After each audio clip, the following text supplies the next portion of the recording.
I have seen this fragrance pop up more times than I can even count. Every now and again on various YouTube comments, I've seen certain viewers on this channel say, well, I prefer this fragrance. This is a classic fragrance, apparently.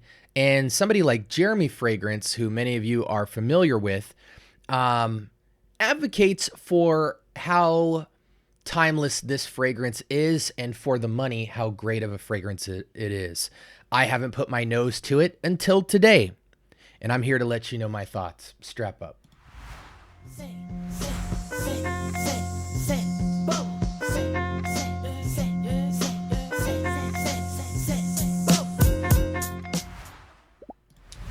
Welcome to the Scent Bubble. I am your host for the late evening. From the House of Versace, we have blue jeans. Now, when I think of Versace, most notably, I think about Eros in the Eros line. Eros EDT, EDP, Parfum, Energy, Flame, Pour Homme, etc.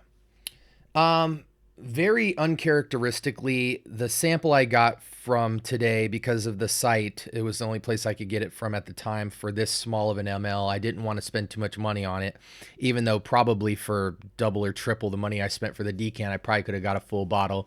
I don't typically like to blind buy bottles, even if they are cheap. But because of that, I will actually have to open this fragrance and kind of rub it on a test strip. I don't know much about this fragrance. I've heard about it a whole lot as kind of this Nautica voyage of for Versace.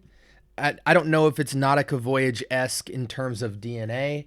It's a blue-looking fragrance aesthetically, so we'll determine that in a minute. But kind of this like hidden gem, classic, timeless fragrance that once had popularity and now is kind of like a forgotten gem, similar to Nautica Voyage. Though, admittedly so, I don't hear enough of the phrase blue jeans as much as I do Nautica Voyage. However, let's give this a shot. Here's my initial impression. This is my first time smelling it. Okay, so it's definitely a blue fragrance.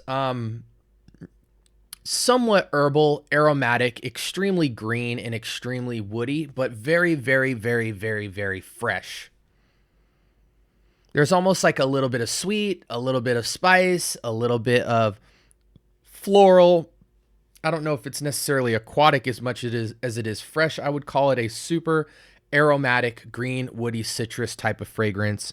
Similar to Nautica Voyage, but different DNA, a little softer, a little less aquatic, and more aromatic, ramped up. Let's go ahead and take a look here at the breakdown to see what's in this fragrance. Oh my goodness. Okay, so I'm going to let this dry down a little bit. I literally soaked the test strip, so let's let that dry down a little bit. Citrus is up top, juniper, anise, rosewood, basil, heart. We have lavender, rose, carnation, jasmine, geranium, heliotrope, a whole lot of florals to summarize the heart. Almost entirely florals. And in the base, vanilla, tonka bean, sandalwood, iris, musk, cedar, amber, vetiver, and patchouli. So earthy, sweet, floral, vanillic vibes. Okay, how can I consolidate this list for you guys? Lots of citruses up top, very earthy green florals, and you don't really get as much distinct floral accords as much as you just get kind of this freshness brushing up against the citrus and making the citrus very bright, very aromatic and airy. And then in the base, you kind of have this woodsy, slightly sweet, maybe 4 out of 10, more zesty than sweet kind of base. Definitely smells blue. Very classic. I think it's timeless of a fragrance. It doesn't smell old. It does smell generic, but it doesn't smell old. Yeah, I mean, this is almost kind of, if I close my eyes and ignore accords and things like that, this has a very kind of modern fougere green and citric top, and kind of a clean Irish spring bar soap kind of feel.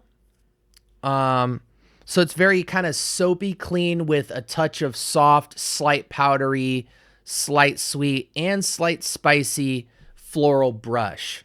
And the floral medley is so much that it kind of just translates as like a linen white floral type of vibe. So white linen floral, touch of blue, touch of sweet slash spicy, but those are all very subdued, and it kind of just translates as this blue slash white floral with a woody, slightly sweet base. I don't want to say too much about this fragrance. It's very generic. It's on the same par as Nautica Voyage. There's nothing super signature about it. It is just a nice, clean blue type of fragrance. Any season, any reason, ageless fragrance that I think you could probably cake on somewhere north of six sprays, so 6 to 10 occasions, super casual. I don't even think this really falls into upscale casual unless you kind of just want to have like a clean cut look to you, like you just were fresh out of the shower, but nothing that very much screams sophisticated or nuanced or signature or anything like that. Cool little casual fragrance, bar soapy blue type of vibe, and we'll kind of leave it at that. I give this fragrance definitely an average 7 out of 10. It's not really below average because obviously for what it is, you know, a soapy blue with a touch of soft florals and linen-y vibes, it definitely would have a lot of utility for somebody that would buy this. I'm just curious how much this goes for. I would imagine it's probably like a $20 fragrance. Yeah, it looks like it sits around 20 bucks for 100 ml. Really unique bottle here. Check out this bottle. It's kind of like a can of Coke or something. It's kind of looks like a mixture between a fire hydrant, like just glass casing, and like a old Coca-Cola bottle or something. But yeah, that's all I really got for you guys. 7 out of 10 for me. This could be, again, to me, guys, I'm going to be real with you. If you're somebody who's kind of new to fragrance and you've had your eyes on things like, you know, Slate Arctic from Banana Republic, CK Everyone, CK1, Versace Pour Homme, Dolce & Gabbana Light Blue Original, Nautica Voyage, these type of fragrances, Coach Open Road, Versace Hawass. To me, they're all kind of in the same wheelhouse. They all just have a subtle nuance to them. One might be sporty, one might be more citric heavy, one might be more aquatic heavy, one might be more linen heavy, one might be more floral heavy, but they all kind of have this soapy clean vibe to them. So it really just comes down to what nuanced choice do you want. But I think you do, in starting your collection, have to have one of those fragrances that I named to kind of just have like a blind dumb reach. I want to smell good, but I don't know much about fragrance and I want to keep it safe. So Blue Jeans in that respect is definitely a valid participant because it's on par with just about all those fragrances that I named. Like, comment, and subscribe, guys. Let me know if you guys have tried this fragrance. I know a lot of you viewers have mentioned this in the comments before as an alternative to certain fragrances that I've named. But yeah, I just wanted to go ahead and put my nose to it and give you guys the rundown on if I think it's a valid fragrance to have. Again, I think it's kind of like your starter pack baseline clean blue fragrance. Nothing more, nothing less. But yeah, classic in that regard. Kind of a timeless DNA that's just very safe for entry-level fragrance wearers to not have to worry about seasons.